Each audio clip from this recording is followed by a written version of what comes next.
Hoje, dia 5 de março de 2013, poderá ser um dia muito importante para o nosso país.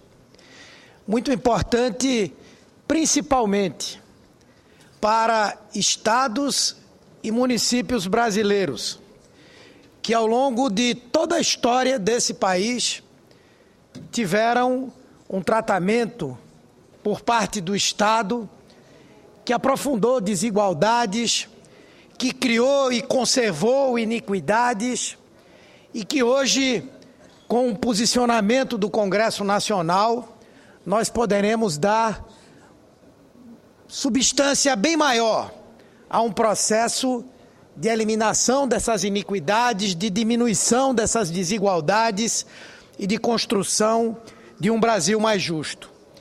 Eu me refiro ao processo que acontecerá mais tarde, às 19 horas, na sessão do Congresso Nacional, onde milhões e milhões de brasileiros esperam com grande ansiedade a votação dos vetos presidenciais ao projeto de lei aprovado de forma soberana pelo Senado Federal, pela Câmara dos Deputados e que foi vetado posteriormente pela presidenta Dilma Rousseff.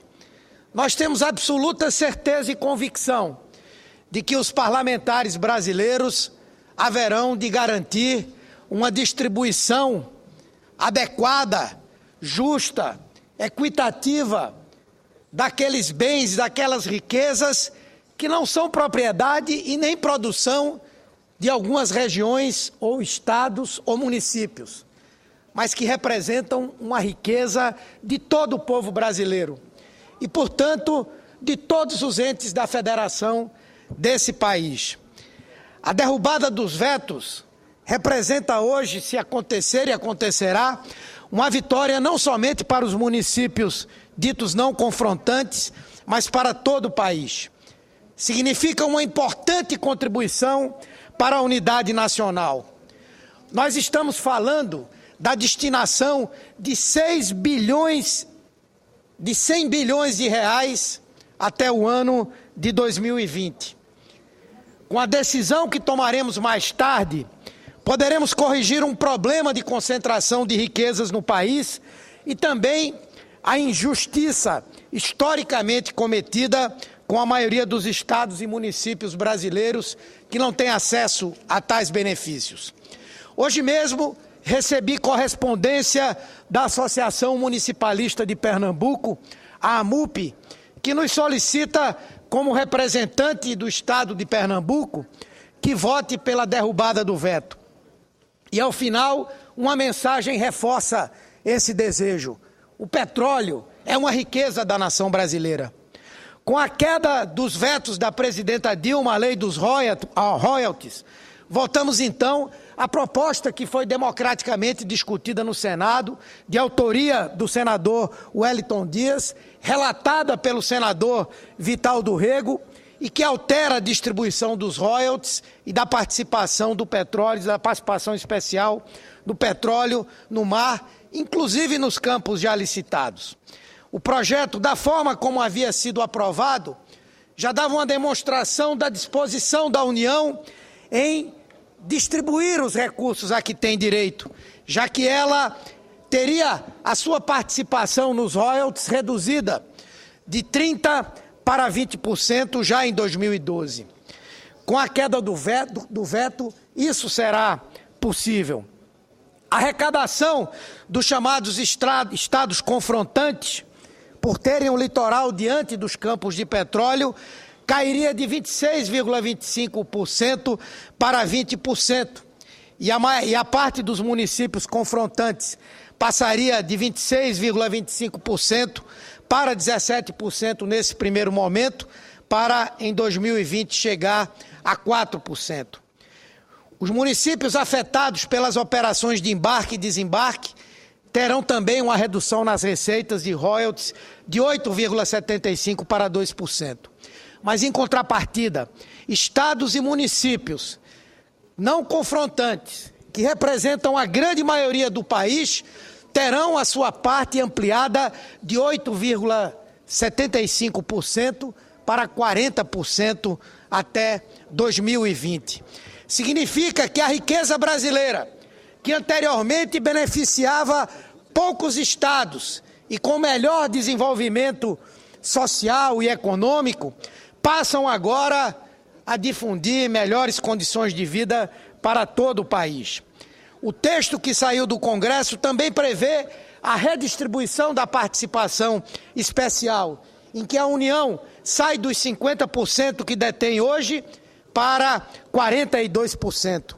Porém, com a expectativa de aumento das receitas, a União voltaria a ter a sua alíquota ampliada ano a ano até chegar aos 46% propostos inicialmente pelo governo. A participação especial destinada aos produtores também passa dos atuais 40% para 20%. Segundo a Confederação Nacional dos Municípios, essa nova forma de partilha garantirá 105 bilhões de reais para os 2 estados brasileiros principais produtores, o Rio de Janeiro e o Espírito Santo, e para 30 dos seus municípios. E a redistribuição de 140 bilhões de reais para todo o restante do país até o final desta década. Isso comprova que não haverá, conforme os discursos catastróficos que vêm sendo feitos pelas bancadas de alguns estados, por governadores de alguns estados, de que terão uma situação caótica nos seus estados e nos seus municípios, que hoje recebem a maior parte desses recursos.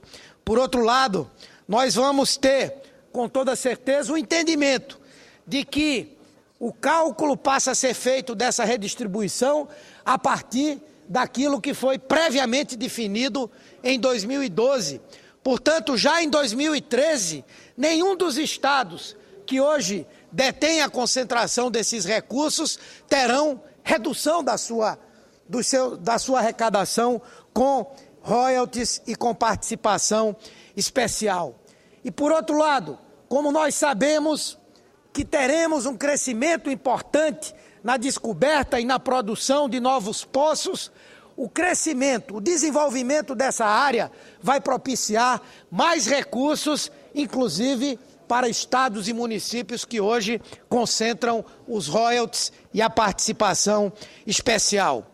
Portanto, se nós não aprovarmos hoje essa derrubada do veto, nós teremos até o final da década uma concentração de 201 bilhões de reais dos recursos advindos do petróleo apenas nos 2 estados confrontantes e em 30 municípios.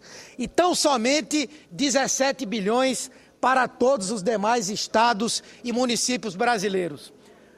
Haverão vossas excelências de concordar que se trata, sem dúvida, de um tratamento que leva à ampliação de desigualdades, à manutenção de iniquidades, e esse passo que o Congresso Nacional dará hoje, sem dúvida vai mudar essa realidade. Pernambuco, por exemplo, onde o Estado e os municípios recebem parcela ínfima desses recursos, passarão a ter direito a 7% da parcela destinada a estados e municípios. Isso significaria 8 bilhões de reais a mais nos cofres do Estado e dos municípios até 2020, o que corresponderia hoje a um acréscimo de 8,4% no Produto Interno Bruto do Estado.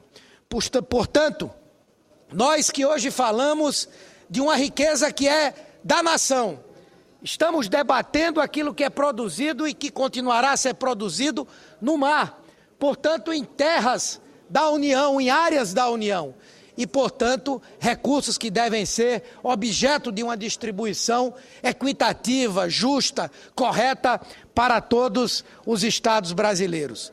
Portanto, senhor presidente, senhoras senadoras, senhores senadores, pretendo, inclusive, fazer uso da palavra ainda na sessão do Congresso Nacional para tratar desse tema, mas quero manifestar hoje, na tribuna do Senado brasileiro, de que começamos a fazer no nosso país uma grande transformação, uma grande revolução, uma verdadeira ação para produzirmos efetivamente desenvolvimento regional e condições para que o Brasil cresça de forma articulada, harmônica e homogênea. E eu tenho certeza que teremos uma vitória fragorosa na noite de hoje. Muito obrigado, senhor presidente, senhoras senadoras, senhores senadores.